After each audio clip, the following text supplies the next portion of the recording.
Good morning, everybody. Welcome to the 2018 Budget Committee. Today we're going to be dealing with the long-term capital forecast and financing plan and asset management plan. I see no regrets despite the tremendous winter storm outside. And so thank you, everybody, for making your way in safely. Are there any declarations of pecuniary interest this morning? I see none. I'm going to ask that any member of the public wishing to speak further regarding an issue on the 2018 Budget Committee agenda for today, you may appear before Council at its meeting on February 26, 2018 at 7 p.m. when the recommendations from this meeting will go forward for final consideration. If you wish to speak as a delegation, please sign the sheet located at the back of the room or notify the Clerk's Department no later than noon the day of the Council meeting. Any PowerPoint presentations must also be forwarded to the Clerk's Department no later than noon the day of the meeting. We have no consent items, no confidential consent items. However, we do have two discussion items on the agenda today. The first is the 2018 to 2027 long-term capital forecast and financing plan. The second is the Town of Oakville asset management plan. I understand that Catherine Hudson, you're going to be leading us off this morning in a round of presentations that will encompass a number of our staff here. Welcome to the new role, by the way, and we look forward to seeing you this morning.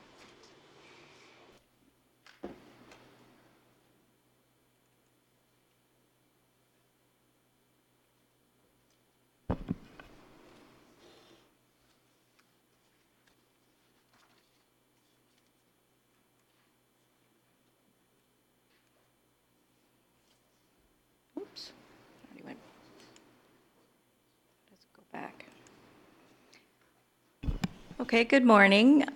So Nancy and I will be giving you an overview presentation of the 2018 to 2027 capital forecast this morning. I thought I'd start off, though, with a bit of an overview on the 2018 budget process to date. So far, we've held 5 budget committee meetings. The distribution of the 2018 budget documents and overview presentations were held in November of last year. This was followed by 2 meetings of public delegations and 1 budget deliberation meeting. And as a result, the 2018 operating and capital budgets were approved on December 18th, 2017. So today we will just be presenting the 10-year capital forecast and financing plan.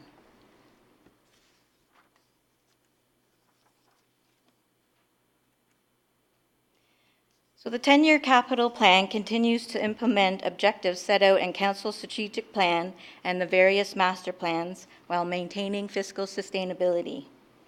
The capital program has been divided into 5 components to prioritize projects against available funding sources. Infrastructure renewal represents the cost to maintain existing assets in a state of good repair to ensure existing levels of service are not impacted. Needs are based on the town's asset management plan, which considers the age, condition, and type of use of individual assets. Growth represents projects to provide new infrastructure as the town grows.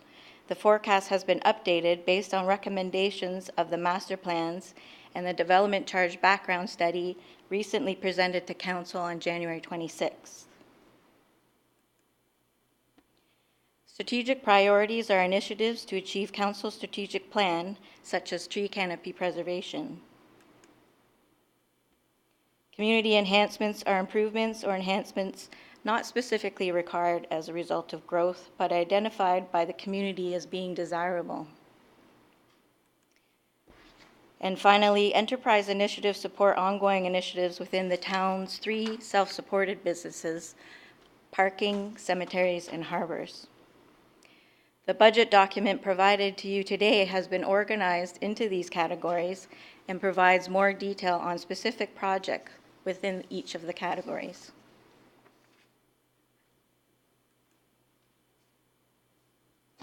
The 10-year capital forecast totals $1.25 billion, of which $129 million was already approved as part of the 2018 capital budget on December 18th. The largest component of the budget is growth, with $624 million, which represents 50% of the total budget, followed by infrastructure renewal at $485 million. Smaller amounts have been budgeted for strategic priorities, community enhancements, and enterprise initiatives.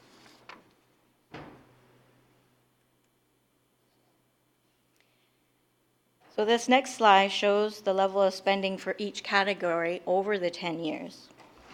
Infrastructure renewal spending is fairly consistent, averaging about $48 million per year. The gross spending fluctuates over the 10 years and has been aligned with expected development.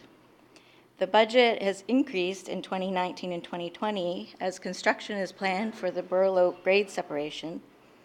In addition, larger amounts in the years 2025 and 2026 have been planned as a result of the construction anticipated for the 16-mile community center and library. Strategic priority spending is slightly higher in the early years as it includes funding for the EAB program, but this is expected to level out in future years. Community enhancement spending identified in 2018 to 2020 relates to funding for the finalization of the renovation of Trafalgar Park Community Center and the construction of the new Southeast Community Center. There's a small amount of enterprise initiative funding each year based on infrastructure renewal needs for these self-funded programs.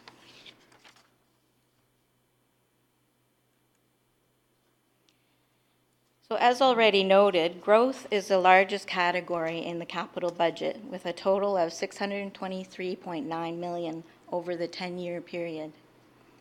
Planned spending includes $106 million for the Burl Oak and Kerr Street grade separations, $53 million for 16-mile community center and library, $46 million for various new parks and parkettes across the town. In addition, $37 million has been included for new buses and other vehicles and equipment. And finally, new fire stations and temporary library branches have been planned for in the Palermo and North Oakville area.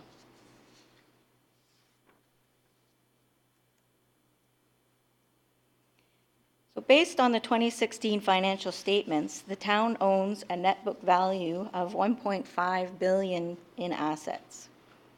The infrastructure renewal capital budget includes expenditures of $485 million over the next 10 years to ensure these assets are maintained in a state of good repair. Highlights of the 10-year program include $101 million for the road preservation program, $100 million in various vehicle and equipment replacements, $85 million in facility renewal across the town, $45 million in various park and trail rehabilitations, as well as $42 million for other road and bridge improvements, and $36 million in erosion control projects.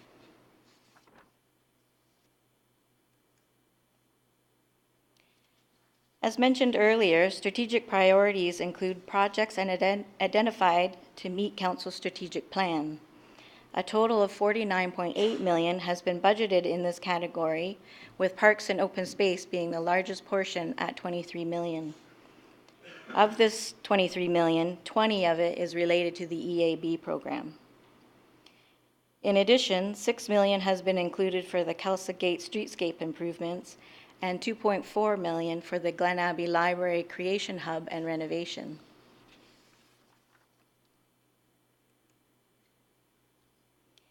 Community enhancements include projects that improve or enhance the community, but are not entirely driven by growth.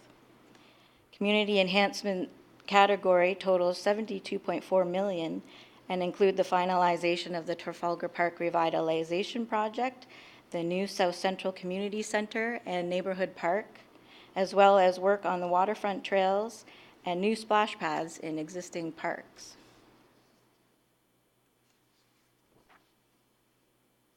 The enterprise initiatives include projects to support the self-funded programs such as parking, cemeteries, and harbors. They represent the smallest component of the forecast at $16.2 million over the 10-year period. Harbors is the largest program in this category with 11.2 million of the total and includes seawall rehabs and dredging projects.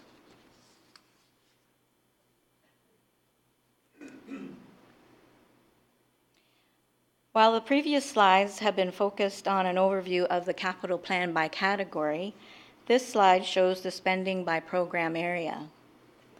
As shown in the chart, infrastructure planning spending far exceeds the other programs with $603 million over the 10 years.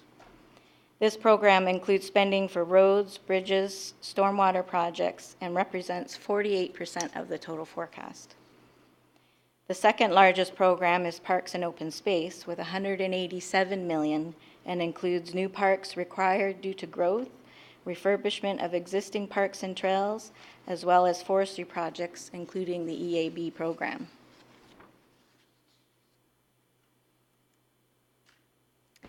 So this is where I leave off, and I will hand it over to Nancy to do a financing overview of the capital budget.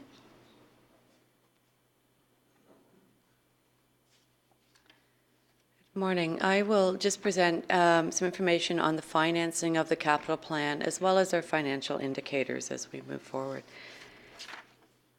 The largest source of funding for our non-growth program of $607 million is the capital levy at just under 44% of the funding. Our second largest source of funding is the building maintenance reserve fund as well as our equipment reserves.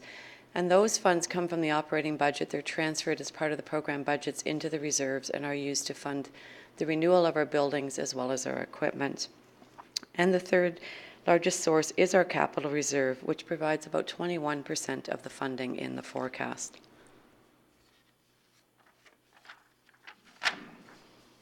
For growth funding, of course, the largest source of funding is the development charges at 67% of the overall funding. This is followed by external revenues of 15%. And in this case, external revenues are larger than normal. That would be because of the contributions for things like grade separations, et cetera, that are coming from other sources of funding. And then our capital levy at 11%.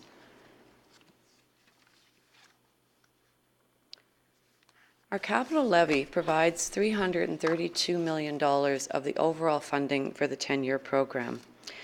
This assumes that the 1% infrastructure levy continues throughout the 10-year period. As we go forward with our asset management planning, we will be looking at what the correct level or the required level of funding for our infrastructure renewal, and we will be revisiting the 1% levy as we go forward.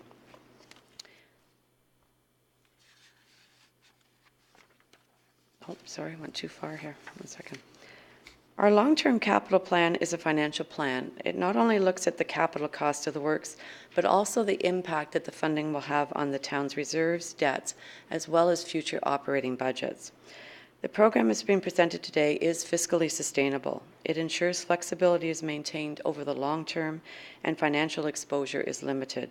It also ensures that statutory requirements and credit rating criteria is considered. Well, gee, keep going ahead here. Sorry. One of the indicators that we look at is our ratio of our capital reserves to our average spending. GFOA recommends that our capital reserves are kept at a level equivalent to 1 year's worth of the 10-year average capital spending. This would include growth spending that's funded through development charges. As this slide shows, we remain at or better than the GFOA recommendations. And while our capital reserves dipped down in 2020 and 2021, this is due to the large amount of reserve funding used for some of our significant projects, such as the Southeast Community Center. They do grow as we go through the forecast over the 10 years. The one thing I do want to note, though, as we go out later in the forecast, the spending levels are lower than what we typically see in an average year, and that's because the needs, future needs and things have not yet all been identified. So we would anticipate that while the reserves look like they're growing a lot, some of that would be used up as needs are identified over the 10-year period. The provincial debt charge limit is 25%. Council has prudently set a limit for overall debt at 12% and tax-supported debt at 6.25%. There is no new debt being issued in the 10-year forecast that's been presented today. And as you can see, our total debt charges remain well below the town's policy limit. This allows us flexibility as we move forward. The more debt you have, the more of your annual operating budget that has to go to service that debt. By keeping our debt low, we've been able to have that flexibility and use the funds for things that are required in the community. As I said, no new debt is required in our 10-year program. And as you can see here, our outstanding debt is projected to decrease from just under over 120 million to approximately 60 million by 2027. And our debt to reserve ratio remains at or better than the 1-to-1 guideline that's set out by credit rating agencies. And as we move through the forecast, as our debt charges go down, the ratio is improving. The final thing I wanted to talk about was the impact that the capital forecast will have on our operating budget. This slide shows the impact of the capital plan on our operating budget in actual dollars. So this is only the dollars associated with the completed capital projects. Inflation on our existing programs or increases to programs due to service demands would be in addition to these costs. And as you can see, 2019 and 2020 have a fairly significant impact, and that relates to the opening of some new facilities. We have community centers opening, fire stations opening, and those impacts are rather significant in those years. And this slide just shows it a little bit different. It shows the percentage tax increase that we can expect from the capital plan over the 10-year period. So while we're adding for instance, $4.5 million in 2019, that will represent just under a 3.5% tax increase on the tax budget for that year. So as we move forward, we'll have to look at these and manage them within the guideline that Council has given us. We know that to 2020, we have a guideline of keeping the overall increase in line with inflation. So that this is one of the things that we will have to look at to manage the needs and the impacts of the capital plan, along with all the other demands on our services. And that's the end of the presentation on the capital forecast, and we'd be happy to answer any questions you may have. Mayor Burton, did you have a question at this point? No? Any others? Councillor Elgar? Thank you very much. Thanks for the presentation.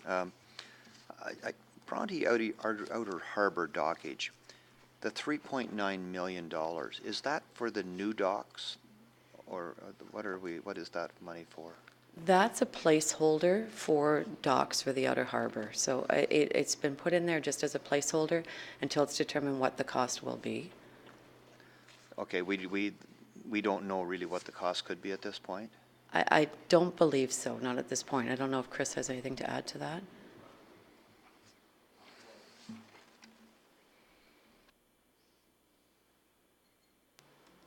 Yeah, there are several variables involved in what the value for the docks are. So that 3.9 is a cost of actually going out and buying new docks and replacing them all. And we do not know what our steps forward will be. We're planning on bringing a further report to council in April, outlining with more detail what we're going to do. But right now we thought it prudent to put the overall cost of all the docks in case we need it. I appreciate that, because actually I've got a meeting tonight with a bunch of boat owners, and I'm sure that's going to come up. Thank you. Any others? Are there any members of the public who wish to provide any information? Not at this time. Very good. Thank you very much. I think we're prepared to move on to the next presentation, then we'll deal with the two items one by one.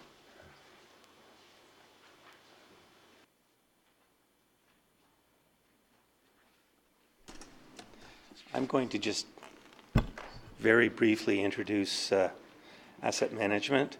I have, I think, 4 slides.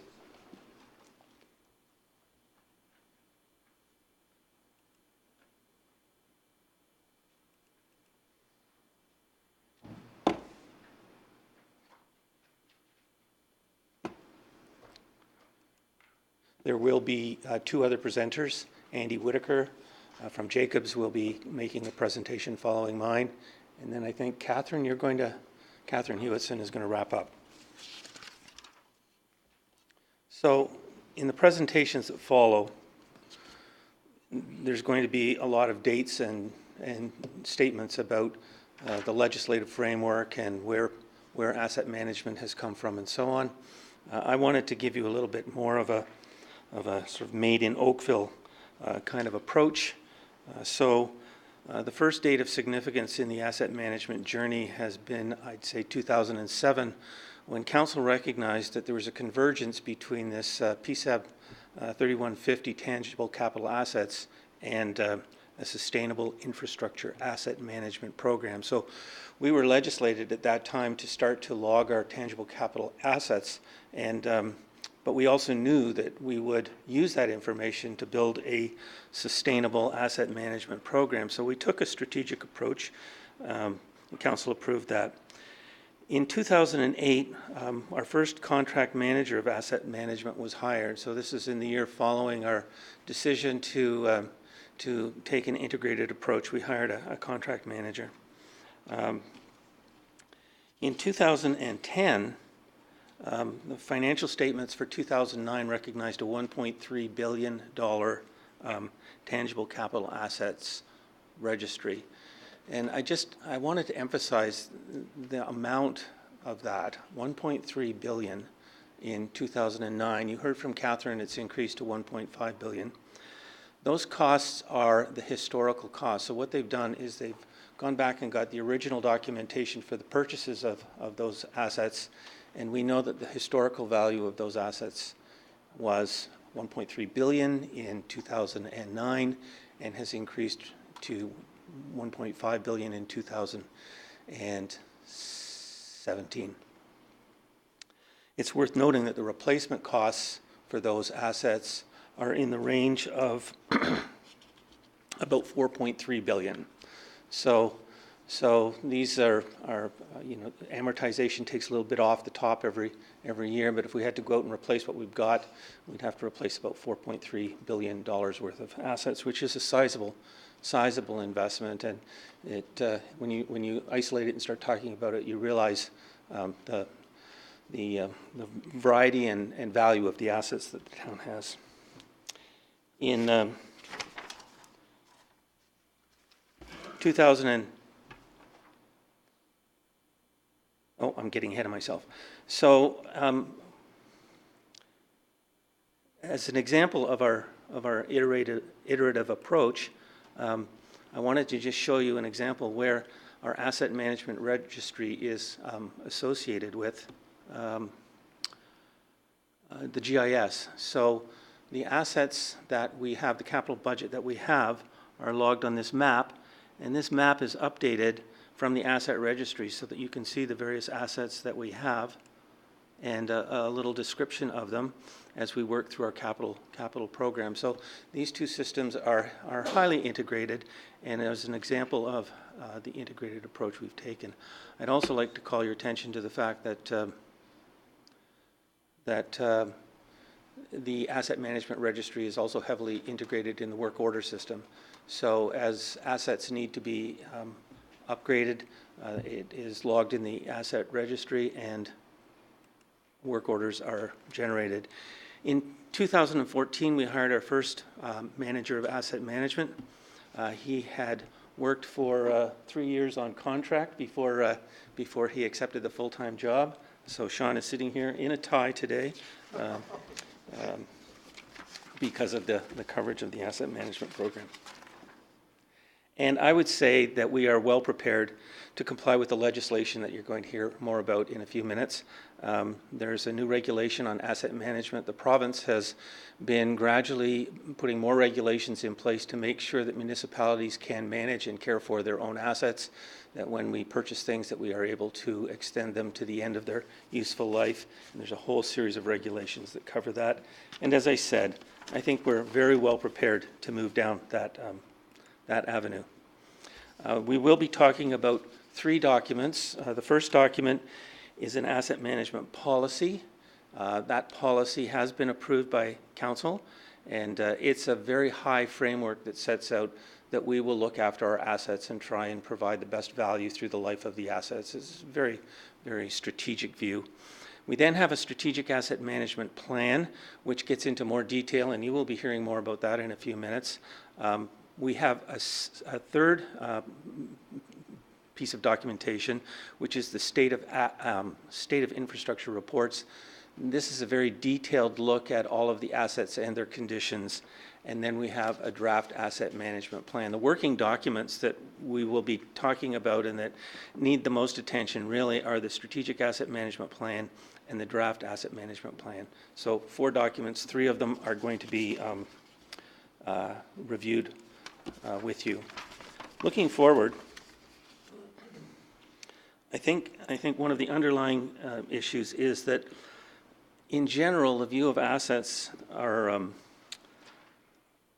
the view of assets is changing. Assets are being viewed more as a component of service than they are as an end in themselves. So the idea is that you need assets in order to deliver services. Assets are not just an end in themselves, and a registry of the assets serves no purpose except to help you deliver better services.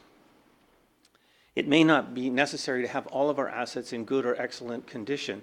So when you start looking at charts of asset conditions, you sort of want to see everything in the green or everything looking good. But a parking lot that is rarely used may not need to be in as good condition as a parking lot that's used all the time. So part of the asset management plan is looking at the condition of our assets and determining which ones should be upgraded and which ones need not be upgraded this year and might be able to be put off.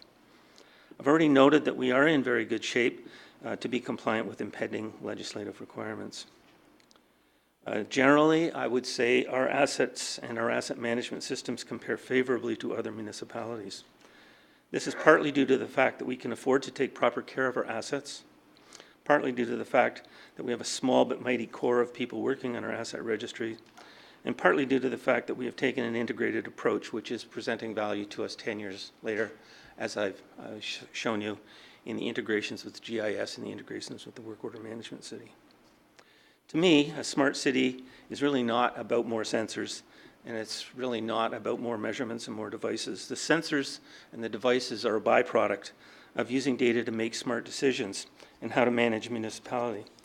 In that regard, if we're not yet smart, we're making pretty good marks, and we have plans to improve. So to me, the asset management program is all about making smart decisions about our infrastructure. Over the next few years, this smart approach and refinements to our asset management inventory will help us to define the magnitude and the distribution of our capital levy more effectively. Nancy has already mentioned that we will be looking at the 1% levy, and a foundational piece of that will be this asset registry that we have compiled all our assets into. Currently, it's premature, but we are looking forward to the near future. We'll be able to start evaluating those. The small but mighty team that I mentioned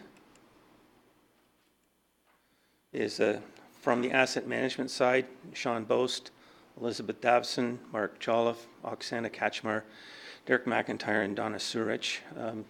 We have Sean here representing them. And on the finance side of things, we've got Catherine Hewitson, who's making her debut as the budget presenter, Mary Argyris, Janice Charles, Maureen Conley, Matthew Day, I saw Matthew, yeah, Adam Derwanko, Amanda Abraham Dalabar is here, and Mark Van Tonder and Belinda Wiersma are all analysts that are working on this team. And with that, I'd like to introduce Andy Whitaker, who's with Jacobs Consulting, who has been working with us over the past 2 years? 2 years on compiling our asset management work. Thanks, Gord. Good morning, everybody. I'll just fire up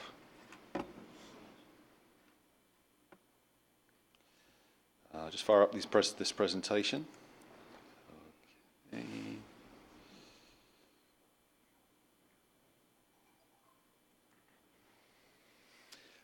Okay, so my job this morning is to give a quick overview around sort of what is asset management, a little bit of background behind those two words, and how it's being kind of a little bit of an intro into how it's being implemented in the town.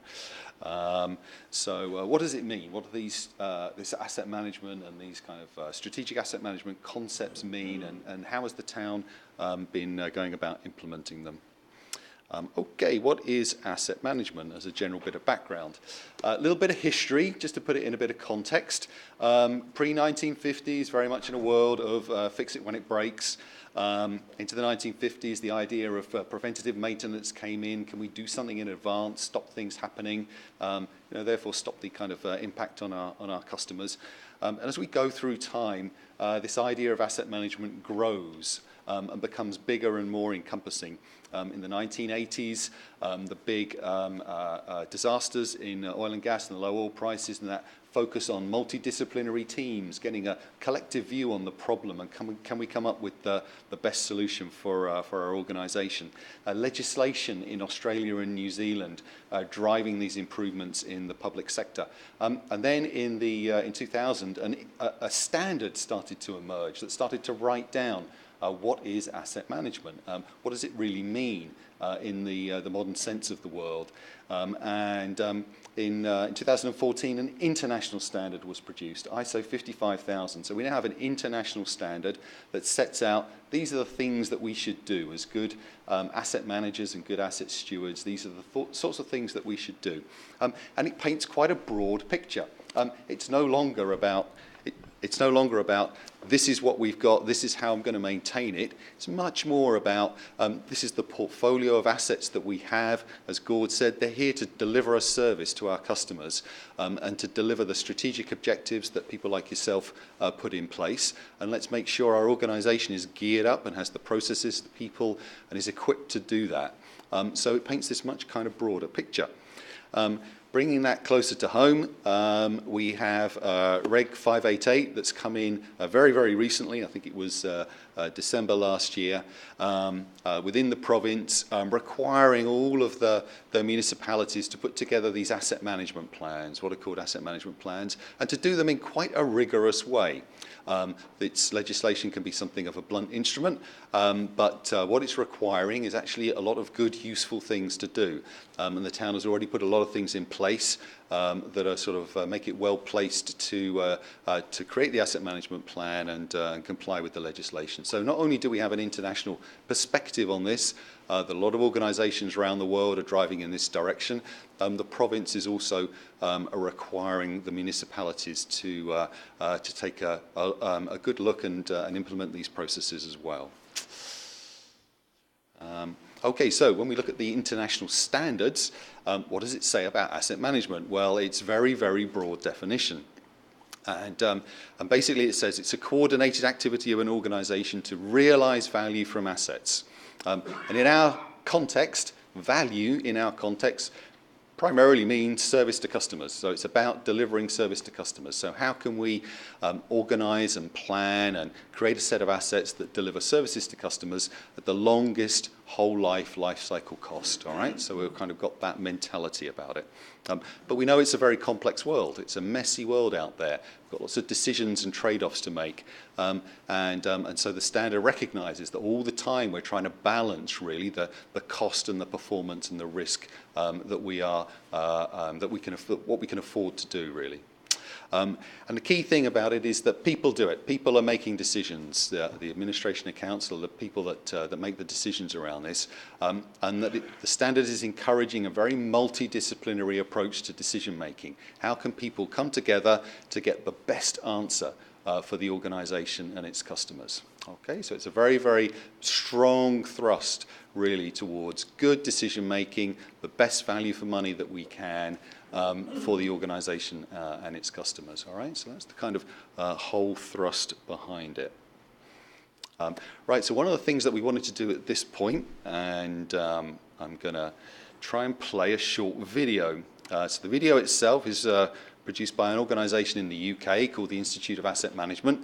They're an association, and their role in life is to really describe and promote the whole approach. And hopefully this video will convey some of the concepts which we'll then pick up on in a little more detail.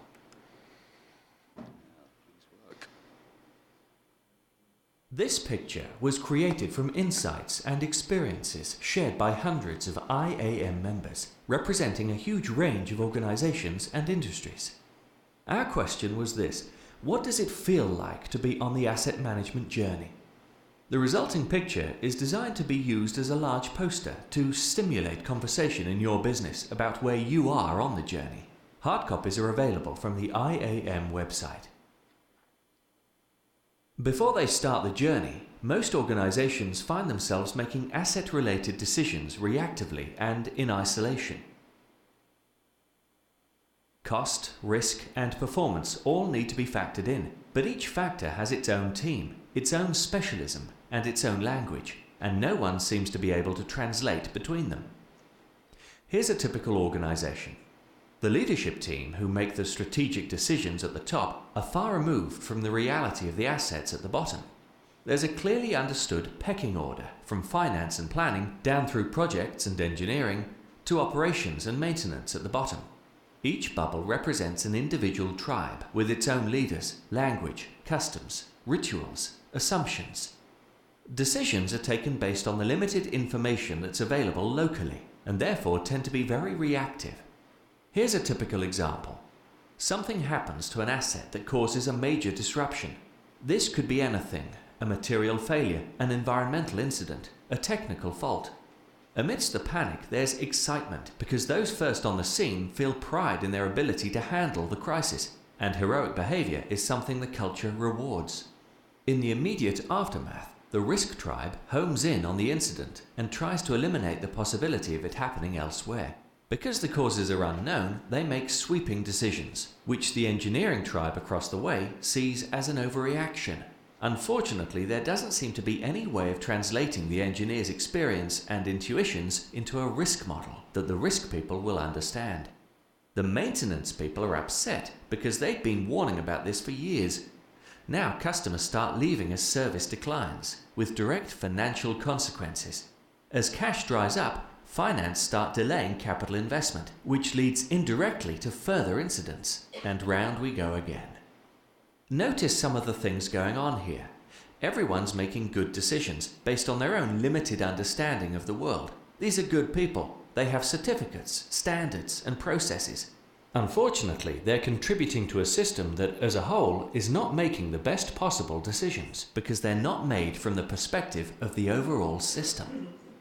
Add to this a multitude of external contractors, suppliers, and outsourcers, and the idea of making joined-up whole system decisions can seem hopeless. So how do organizations move on from here? The energy for change comes from two sources: top-down and bottom-up. Starting with the bottom-up energy, many businesses already have a groundswell of pioneers trying to break down the barriers. These people know the business needs collective decision-making and are building networks across boundaries to try and make this happen. As for the top-down, sometimes the impetus is personal, as senior leaders take responsibility for change.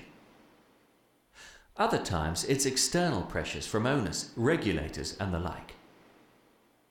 This often leads to a drive for certification.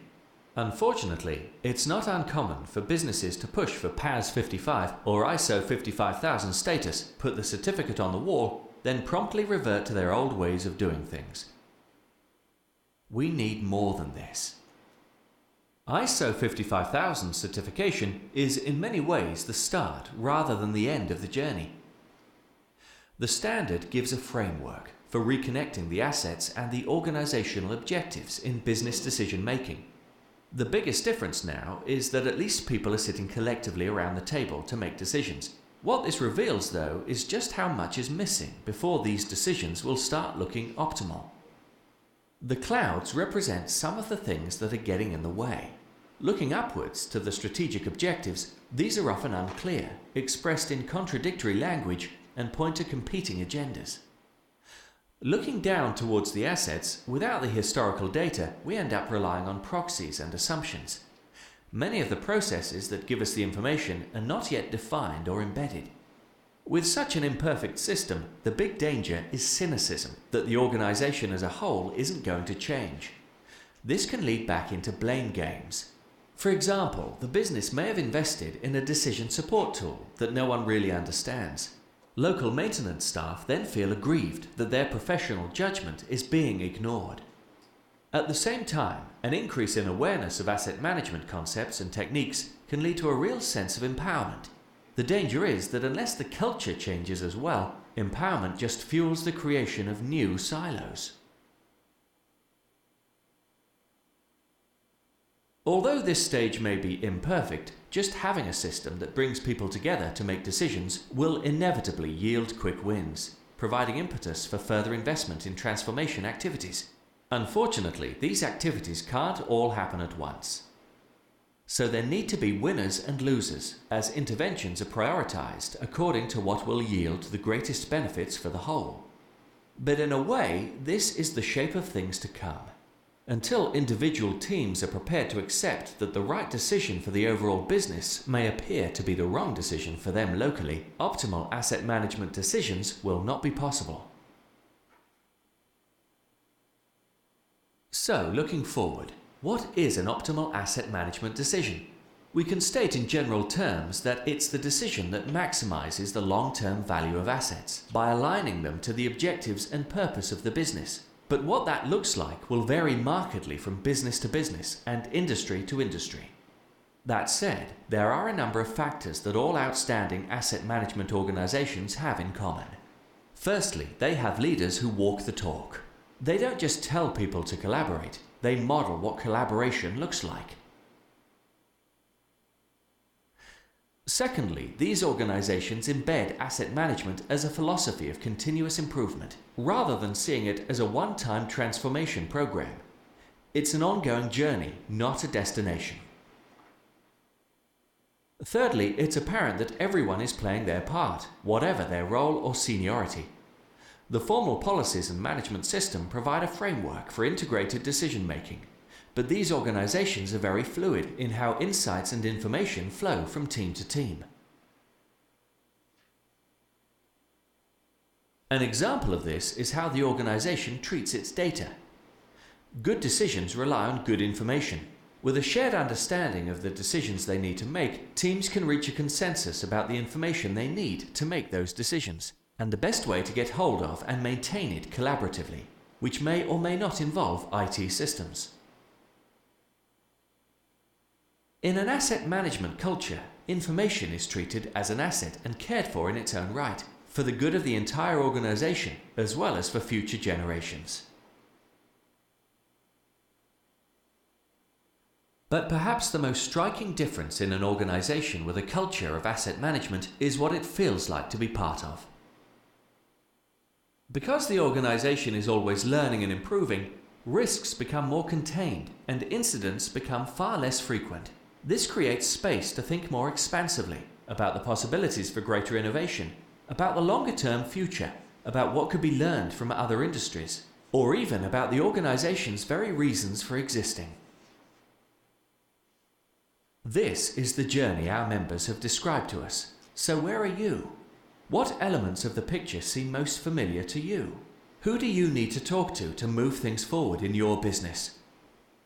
The IAM has been helping many organizations and individuals learn and understand more about these challenges and, importantly, how to meet them. Why not find out more about our resources and guidance? Here are some of our activities, products and services. Maybe you'd like to participate in our community. And of course, all these resources are free or discounted to members. Right, apologies for the sales pitch at the end there, but we're not able to cut that out. So hopefully that gives a bit of an overview and a little bit of somewhat evangelizing from the IAM about asset management. I'm just going to come back to my slideshow.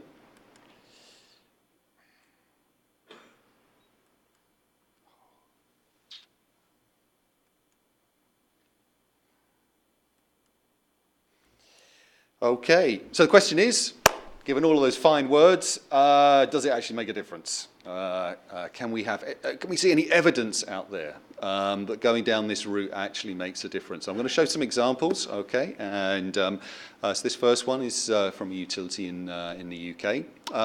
And we can see from the numbers here, and this is all public domain information, big reduction in operating expenditure over a period of time. And at the same time, and a big reduction in capital as well, and at the same time, an improvement in service delivery performance to customers. Okay, so they're achieving two things at the same time, reducing cost and improving service delivery performance, which is quite a counterintuitive thing. And you wouldn't expect that necessarily to happen. But this is the kind of mindset and the kind of approach that asset management is trying to promote, the kind of thinking and the tools and techniques and methods that it's trying to promote. Now, this particular example is showing quite a big change, and obviously the amount of benefit that you're going to get depends on where you start from. So we're not going to obviously promote that everybody's going to achieve this scale of benefits that this particular example did, but it's an example that there is evidence out there that by going down this route we can achieve these things. Here's another example. This is from an international transit agency, and we can see the same kind of thing happening. We are getting a reduction in costs and we're getting an improvement in service delivery performance at the same time. Okay, so evidence that this kind of thing can happen. Again, not everyone's going to get the scale of benefits. It does depend where you start from. There's been another recent study by KPMG in the UK that showed that organisations that had a good asset management programme in place delivered an 8% reduction in their operating costs over a 5-year period. All right, so yet more evidence. Now, there's not comprehensive studies out there. We can't kind of guarantee everything. We're beginning to get more and more evidence of organisations going down this route, delivering genuine, tangible benefits, both financially and in terms of service delivery performance. Okay, so this is what we're trying to work towards. Okay, so how do we do it? What are the sort of things that we need to think about and put in place? So this is the conceptual model of asset management from the IAM, and I'm just going to very briefly walk through this. The grey boxes at the top, the organisational strategic plans. This is strategic plan for Oakville. And the other boxes underneath it are our asset management system. These are the things that we need to do to deliver the strategic objectives for Oakville. So we have our organisation and people on the left-hand side. People make decisions, they run processes, they're the heart of making this thing happen.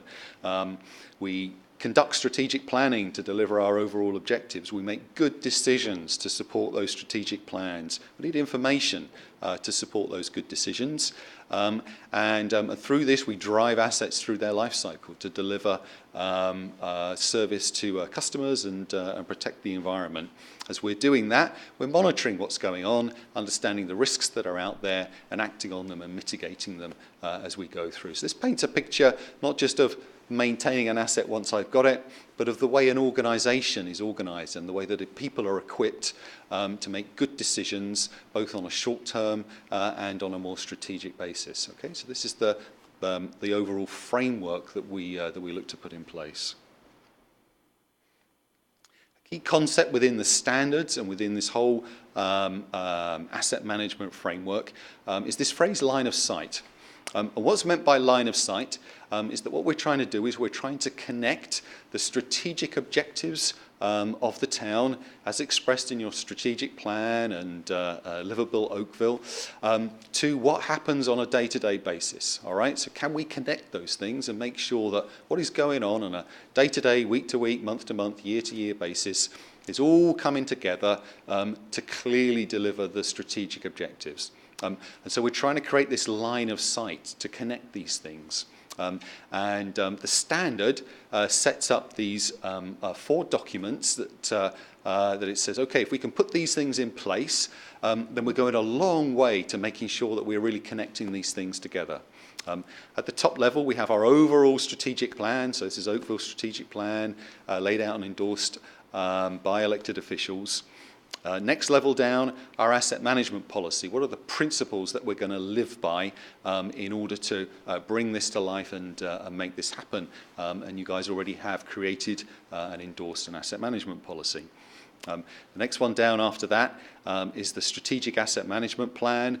This sets out primarily a lot of the processes that we're going to execute and run through. So we will do risk assessment. We will use whole life costs to make good decisions. So a number of processes that need to be put in place to make sure that good decision making is built into our business or further built into our business.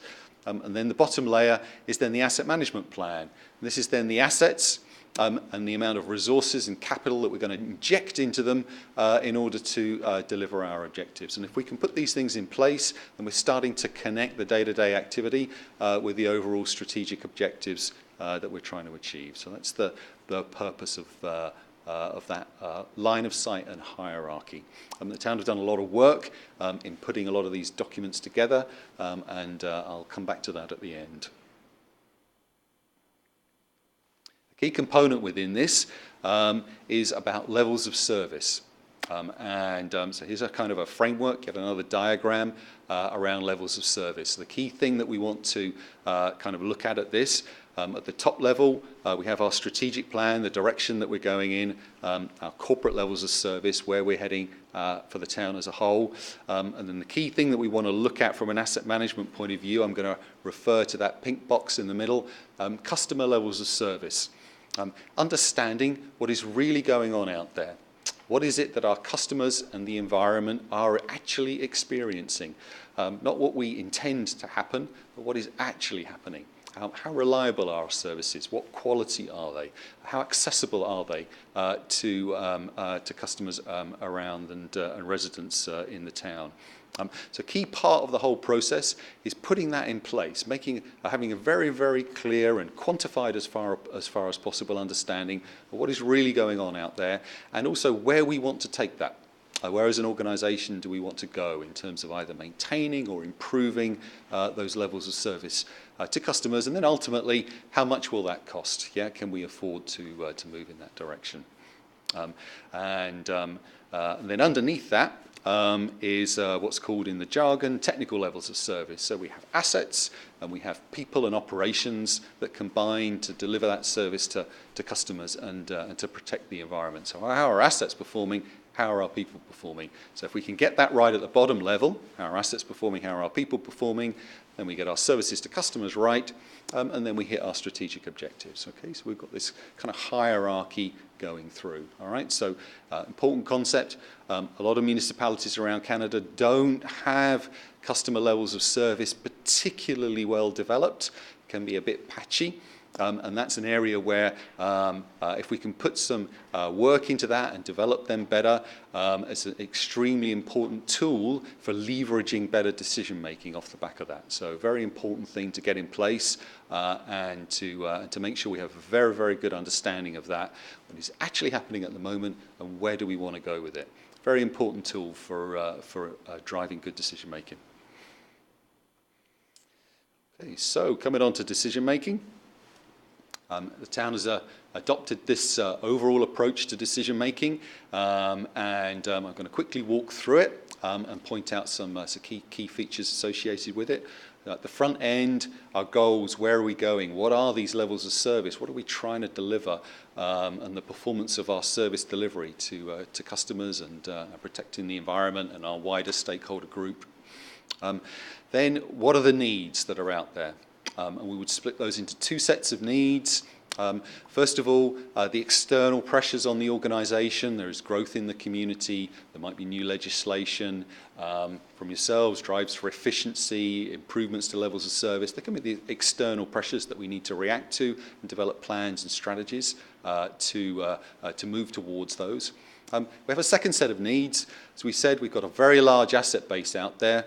$4.5 billion worth of assets, and it deteriorates over time and it presents a risk to service delivery, and we have to keep investing in renewing that and keeping our services going. So we have to look down and look into our existing asset base and understand that, and risk is a good tool for helping us to understand what the issues are in our existing asset base. We create business cases, and the importance of business cases is making sure that we're coming up with very good value for money decisions for how we are going to deal with these problems, what's the best approach to investing in the assets and getting the best value for money answer for our organisation.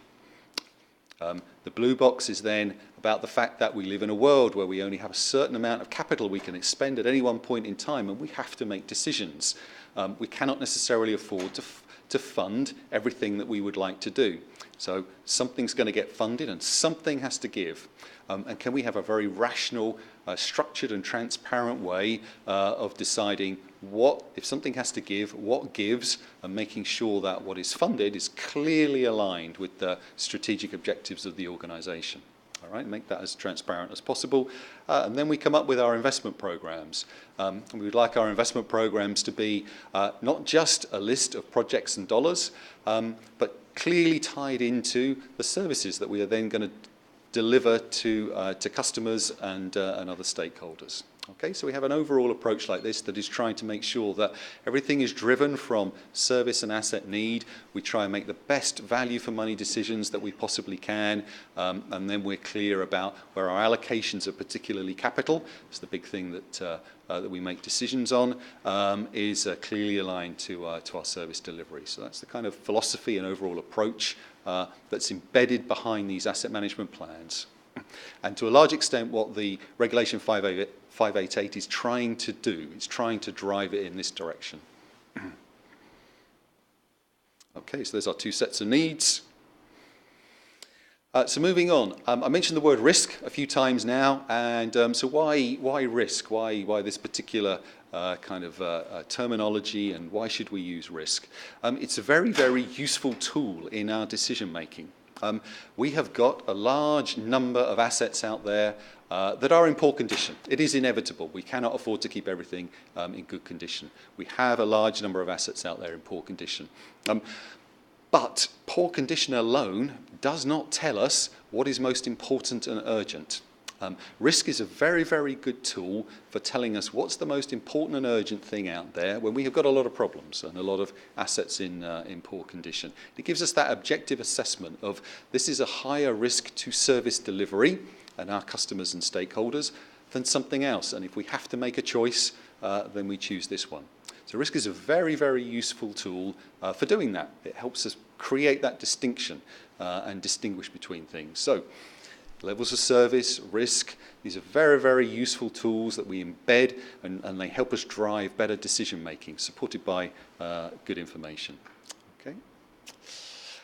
So if we look at our definition of risk, just very, very briefly, risk is expressed as the likelihood of something happening, an asset breaking or some failure occurring or something like that, multiplied by the consequences to our stakeholders. So how likely is it to happen, and how bad is the consequence if it does? In the top right-hand corner, we have things that are likely to happen, and if they do, there's quite a severe consequence if that happens. So a lot of those tend to go into our capital program. These are things that we have to deal with, and we have to spend capital on them to renew our assets and prevent that failure occurring. But again, risk is a value for money tool. It's not all about spending capital on or money on dealing with problems. There are other things that we can do. And risk promotes a mindset of looking for non-capital solutions, finding alternative ways of dealing with problems that are more cost effective. And there are other things that we can do to deal with some of the issues that we've got out there. So again, promoting a value for money mindset of finding alternative options for dealing with issues. Again, moving further down that process that we talked about, business cases. Putting in place business cases that again promote a value for money mindset. Being very, very clear at the outset, what is the need out there, how urgent and important that need is, what options have we got for dealing with it, not just following down one particular idea, and then making sure that we use useful tools like whole life costs, looking at all of the subsequent downstream costs that we incur when we make a decision, building that into the decision-making process. So it's not just about upfront capital, At the point that we make a decision, we commit the organisation to a lot of downstream costs. These assets can have long lives, 20, 40 years into the future, and we commit our organisation to those costs when we make those decisions. So let's build them into the decision making at the front end. So again, creating business cases, understanding the need, creating options within them, looking at the future downstream costs that we're committing ourselves to when we make that decision. All important tools as part of this overall tool set for driving good decision making within an organisation. Okay, so the asset management plan itself embodies a lot of these concepts. It summarises things at a very high level, but it embodies a lot of the processes and thought and planning that goes into, that uses those processes to deliver this overall kind of output. Some of the key components of the asset management plan, that Catherine will pick up in a minute. And obviously, key parts of the organisation need to have a very, very kind of key input into certain parts of the plan. So, for example, levels of service, the performance of our service delivery for our customers, what the kind of driving force behind it. Important that council and elected officials are a driving force behind understanding that and setting those requirements as to what we want to achieve. The individual departments looking after the assets, I'm going to the bottom of the list now, it's important that they have a very thorough understanding of the state of the infrastructure, what have we got, what condition it's in, and then financial and management teams putting in place the financial strategies and overall asset management strategies that are going to take us towards those levels of service that we want to deliver for our town and our customers. Okay, so those are key components within the asset management plan and how the organisation works to put it all together. So looking forward, the policy has already been created and is approved. You have an asset management policy in place. The town has been working on the next two documents, what are called in the jargon and in the terminology, a strategic asset management plan and an asset management plan. The work on this will be coming forward in this year, in this calendar year, in 2018. So work on this will be coming forward and presented in 2018. In 2019, I think the town expects to be progressing and presenting work on levels of service as well. So taking that forward and working on that. Okay, so that's the kind of plan going forward. So that's my overview of the theory and the intent behind this whole program as it's labelled asset management. Are there any questions at this point before I hand over to Catherine, who is going to talk a bit more about the practical Thank you very much, Mayor Yeah. Burton. Yeah, thank you very much. I thought that was an eye-opening presentation, and I especially learned from the comprehensive nature of the many layers and how they all link together. And I saw for the first time that there are more benefits from this process than I had imagined. There's many more moving parts than I think I was expecting. This has also given me a better appreciation of what it is the province appears to be driving us toward. So I look forward to learning what the condition of our assets, that stage later this year. And I'm wondering, for now, is it too soon to ask if our level of service statements are satisfactory?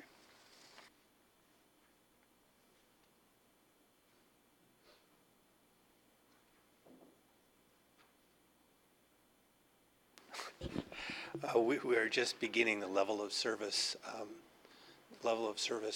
dialogue. We have made progress in some areas, but there's still quite a ways to go. I think the level of service issue is probably the most significant issue that's going to be in the asset management program, and we're hoping to bring more information throughout the course of this year.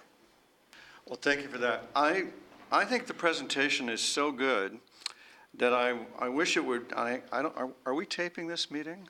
Because where I'm going is, my monthly community leaders roundtable would benefit from some version of this presentation. And I think it'd be, because it's right in track with what the residents' leaders have been demanding and showing an expectation of from us. So it might be very good to help them understand it, because I think it's actually bigger than they have been expecting. So anything we can do in that regard, I'll follow up with you later. Very good. Councillor Giddings? Thank you. Through you, glad to see that the asset management plan includes the service delivery aspect. Just curious in terms of how that dovetails with the service review. You mentioned that information is going to come back, and you mentioned 2019. And I'm just curious, because CEO Green, you just kicked off internally, just looking how this is going to come together. Thank you very much, Councillor, through the chair. And what we are looking to do in 2019 is to bring forward a very integrated package that not only looks at the actual, when I think of services, the things that we do on a day-to-day basis, the knitting. We'll be examining all of that, bringing forward what our levels of service are, which ones are legislated, how we actually do that work, and marry it as well with this plan on the asset management plan, so that when we're actually looking at a cost of a service, we're not only looking at what we're spending today, but in terms of good stewardship, good management, asset management, what cost of an entire service is. So we plan to take this plan along with our service inventory, which we're doing, which is ongoing right now, which is examining needs and wants, because part of what perhaps we do is wants. And what we'll be examining with council, the new council, when we're doing that strategic plan. What are the strategic initiatives that we wish to carry on with, the strategic service levels that we have, look at what are mandated versus what we have as a municipality to make sure that we have the right blend in going forward. And we did a major exercise in 2007 when was a very major change to council. You'll recall we brought Dr. Chris Bart in to assist us with that. I think from the point of view of managing the strategic planning, I think that's something we can do as staff now, but we're really looking at a major review which will help guide this town for the next 5, 10, 15 years. Go ahead, Councillor Giddings. Thank you very much. In terms of, we'll be looking at comparators outside other municipalities, staff counts, FTEs, like it's a pretty broad project. Just curious, has that been laid out already in terms of how we're moving forward with that, or is it as we go? We have laid out what that process will be, who our comparators are, and it will be looking at full resourcing, monitoring, staffing, human resourcing, all of those things will be looked at. Looking forward to it. Thank you. Councillor Elgar? Yeah, thank you very much. I noticed in the boilerplate presentation, you didn't mention anything about the old Reg 588 at all. Why? Well, you mentioned the 55,000, but nothing about the Ontario Reg. Yeah, it was. We did sneak it in there in one of the early slides. Yes, so that's in force now as of December, and a lot of what is behind the thinking in that regulation is these kind of processes. So that's what it's driving to put in place. So it requires an asset management policy. It requires you to look at levels of service associated with some of the kind of primary service areas, and it is driving quite a rigorous renewals planning activity as well. So it really is promoting it's asking for an output, but what it's implying by asking for an output in a certain way, it's driving all of that process behind it. So yeah, and I think by the work that you've done previously and the work that you're planning to do, I think there's a lot of good platform in place there. Yeah.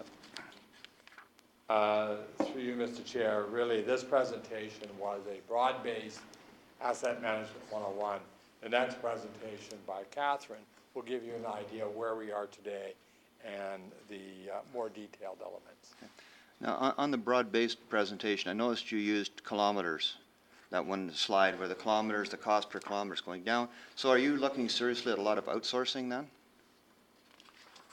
That's... On a broad base, is that what you're looking for? No, not... No, through you, Mr. Chair, those elements will be looked at through our service level review.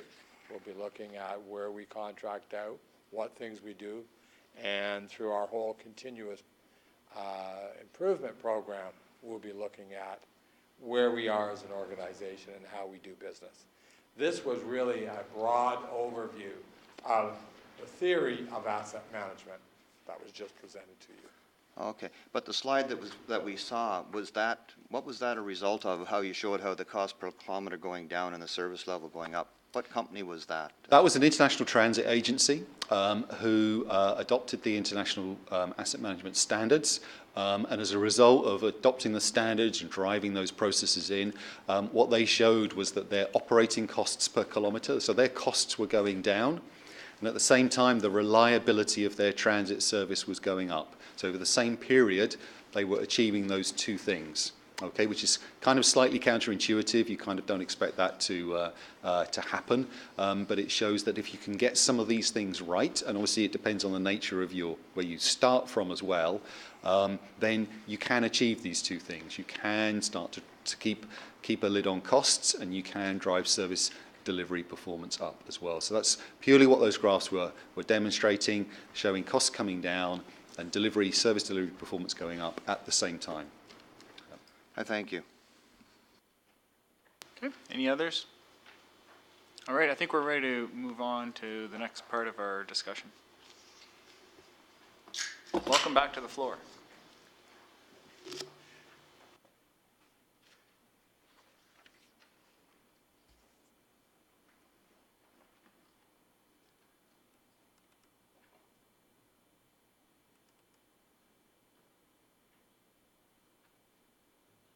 Oh, that's Gord. Sorry, wrong one.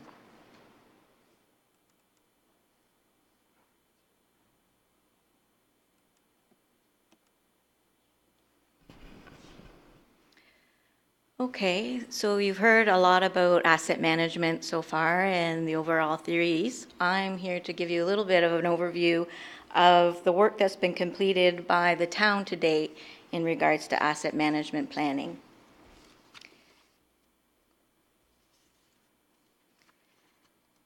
So as Gord mentioned earlier, we've been on this asset management journey since about 2007, when the Public Sector Accounting Board announced that municipalities would now be required to report the value of their tangible capital assets on their financial statements. A significant amount of work was completed in order to compile an asset registry at that time so we could report the value in our statements. And procedures were put in place to maintain the registry as new assets were added and disposed of. Now, once this registry was put in place, staff began to use this data to inform their decisions in the capital budget process, which allowed us to move away from budgeting set annual amounts for these renewal projects and making them more specific to actual individual assets. Then in 2013, the municipalities were required to have asset management plans in order to meet eligibility requirements for grant funding according to the province. So the Ministry of Infrastructure published a guidebook that set out requirements for asset management plans. And in around the same time, the ISO 55000 standard was established, as Andy went into detail about. Then more recently, in 2016, the new development charge legislation was introduced, which now requires municipalities to have asset management plans to demonstrate that the town is planning for operating, maintaining, and replacing those assets that are going to come on board through the growth plan. Now, finally, in December 2017, this new legislation, the Regulation 588, was approved, which sets out very specific requirements for municipalities and what needs to be included in their asset management plans. So just going back a little bit, when the announcement came out that we needed to have asset management plans in order to be eligible for funding, we did put together an asset management plan, the first version of one, back in 2013, and it was included in our 2014 capital budget book. Now, according to the Ministry of Infrastructure, asset management was defined as the process of making best possible decisions regarding building, operating, maintaining, renewing, replacing, and disposing of assets. The objective was to maximize benefits, manage risk, provide satisfactory levels of service to the public in a sustainable manner.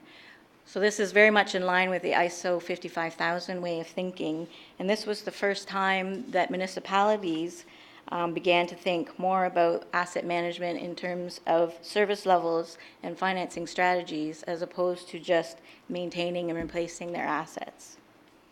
So this asset management plan that we developed in 2013 has been updated annually in order to continue to meet the grant eligibility requirements and now the DC legislation.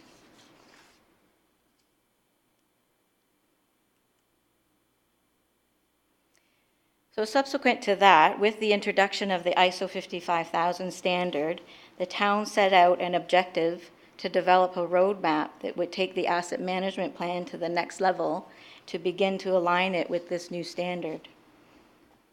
As a result, at the time it was CH2M, now Jacobs, was hired in 2016 to help the town in developing this roadmap and establish short-term, medium-term, and long-term goals. Specific details of this roadmap have been included in Appendix A of the Strategic Asset Management Plan, which is included in your budget document today in tab 9. So this is what the roadmap looks like. Now, some of these objectives included training by the Institute of Asset Management, establishing asset management governance structure and working groups, developing an asset management policy, develop the Strategic Asset Management Plan, and begin initial work on the asset management plans. So what have we accomplished to date? Over the past year and a half, we've worked very closely with CH2M and staff and the various working groups to help achieve some of these short-term goals. So we already have organizational strategic plans in place, which helped us to align and prepare an asset management policy. Now, as already mentioned, this policy was approved by Council last year in the fall. Next, we worked with CH2M in drafting a strategic asset management plan, which prepares a set of goals and overall strategies and decision-making framework for asset management planning for the town. Now again, this document can be found in your budget book in tab 9.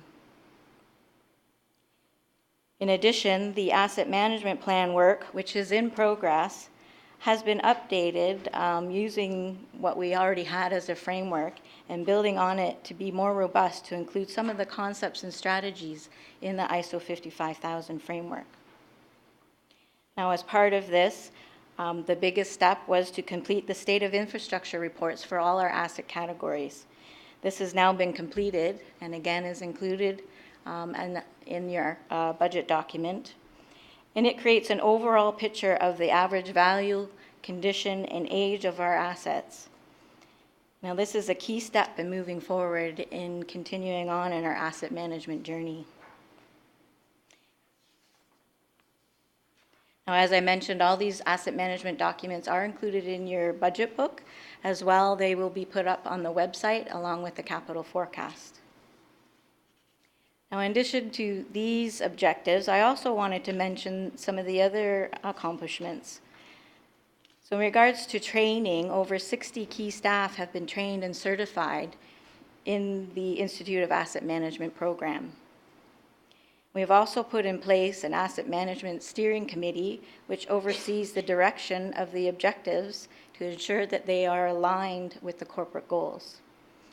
And we've also had various working groups participating on the various initiatives as we've been moving forward.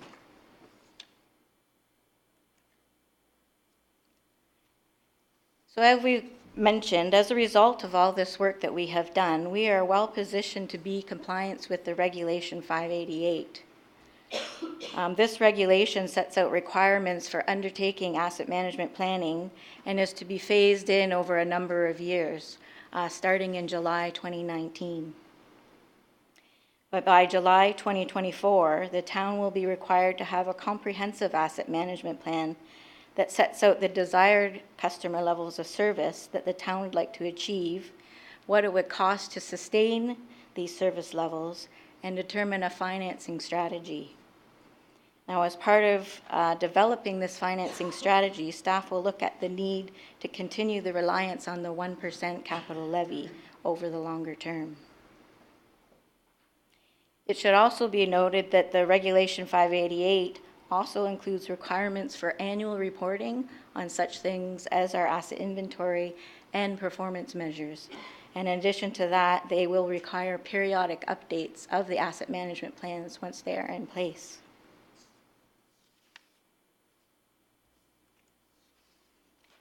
So just in closing, our next steps, really is just to take a step back to fully understand the new regulation that just came out, to ensure that the roadmap we've developed is aligned with meeting the objectives of the regulation.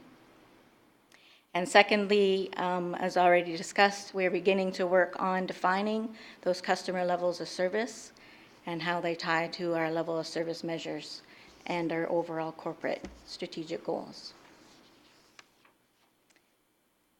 That's basically all I had for you today. Do we have any questions? Mayor Burton?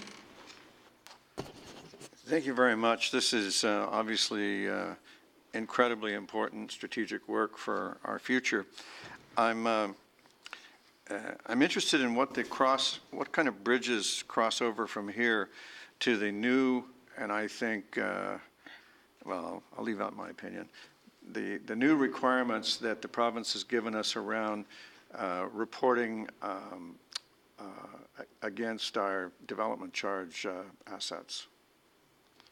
I mean, this starts to look like foundational stuff that without which we wouldn't be able to submit to the new demands from the province around development charge assets. Well, we're just beginning to understand what the regulation entails, but it is very much in line with what the development charges requirements are. The overall umbrella they're building reads to me like an effort to restrain development charges and make it harder to justify charges under the Development Charges Act. I would agree to that to a degree. But I also think what's happening in the DC world, and especially with a lot of municipalities, they include things in their DCs, they achieve these things, but they really can't afford to operate them. And I think that's been a large complaint. I mean, one of the things, and maybe I'm going to jump up on the soapbox for a few minutes, if you'll indulge me, Mr. Chair. You know, I sincerely believe we are regarded as one of the better operated municipalities in this province. I think council, who sets policy and budgets, has done tremendous work. When you look at the study that came out of the Monk School of Business and where our financial status is, when you look at, and we will be doing this service review, and when you looked at the examples in the gentleman's presentation there, you've seen these dramatics. Well, you may be looking at, in England, a very poorly run operation, and when they went through asset management, they found great savings. I would respectfully suggest that many municipalities in this province actually come to meet with Oakville to see how we do things. So we have a great reputation in this province. I will hold us up against any of our competitors. We will do the study, because you always need to do that. Everybody in a council coming in, I think, needs that reassurance that the things we're doing are providing the services at an affordable and appropriate level for our community here. So I look forward to bringing this forward, but I can tell you, I don't see dramatic change. I think what we do is well in this, but there's always room for continuous improvement and innovation, and we are looking at that. And that is part of what we're trying to build into this corporation through our leadership plan. One of the cornerstones is continuous improvement. But one of the things as we go on this journey of continuous improvement, I want to start out with looking at with the council that will be coming in next year, you know, that strategic plan that you've had for 3 councils now. It's a good time to sit back, look at the budgets, look at the services we provide, and confirm, are they being delivered how we want them to be? Are they actually still relevant? And so I will hold this administration and this council up, as I say, against any province. Even with the work that we do on a day-to-day, one of the things that we have shown as a municipality in this past 10 or so years, when threats have come along, such as power plants, we can actually, in addition to doing the day-to-day work that we do, we have shown we can act strategically in anything that we see as a threat to this municipality. So I just want you to understand, this is a very necessary step that we're moving forward in a leadership plan so that the council and the community has confidence in us. I don't expect a lot of changes because I believe we do things very well in this municipality. And as I say, our comparators out there often come to see us. Thank you very much for that. I know when I compared the December 2015 asset management financing plans that we and our neighbors put out, the contrast was startling. I'd rather, I wouldn't want to be any of them. So thank you very much. Any others? Okay, I'm just going to ask one question. So we've got the asset management plan material before us. We also have the 10-year forecast. You're asking for us to receive the 10-year forecast in as much as we're not approving each of the individual years. You're also putting that out for the public to be able to see online. You're also putting the asset management material online, but you're asking us to endorse both the asset management plan and the strategic asset management plan that's within the book that you just provided us. It is also in our agenda material. Can you tell us what next steps are for both of these things? Through you, Mr. Chair, I don't believe we have another budget committee meeting, but I don't know, maybe Nancy, you could answer. Through you, Mr. Chair, the forecast is being presented today as for receipt. The primary purpose is for the growth forecast because that is what's incorporated into the development charge study, and as part of the development charge study legislation, you have to receive and endorse that capital plan. So that's the primary purpose. It has the infrastructure renewal as well in there. We will be coming back as part of the 2019 budget with the full 10-year forecast, et cetera, but really today it's just to receive those. You just said the word endorse regarding the forecast and financing plan. Does that mean that we do need to endorse it in addition to simply receive it or not? Oh, I apologize. No, just receiving it, but you need to endorse the asset management plan to meet the regulations under the Development Charge Act for that. Thank you. Mayor Burton? I'm happy to give you both motions. Very good. I'm just going to ask from the floor, is there anybody who wishes to provide additional information to us regarding the second item? Very good. Thank you very much. Then if there are no other questions from any members of committee or council that are here today, I'm ready to take that motion and deal with item number 1, which is the 2018-2027 long-term capital forecast and financing plan. The motion is to receive that item. All those in favor? That's carried. Item number 2 is the Town of Oakville Asset Management Plan. The motion on the floor is that the Town of Oakville Asset Management Plan and Strategic Asset Management Plan be received, and 2, that Council endorse the Town of Oakville Asset Management Plan and Strategic Asset Management Plan. All those in favor? That's carried. Thank you very much, everybody. We appreciate the information and the discussion this morning. We are adjourned, and I think that concludes the work of the committee. So we are adjourned.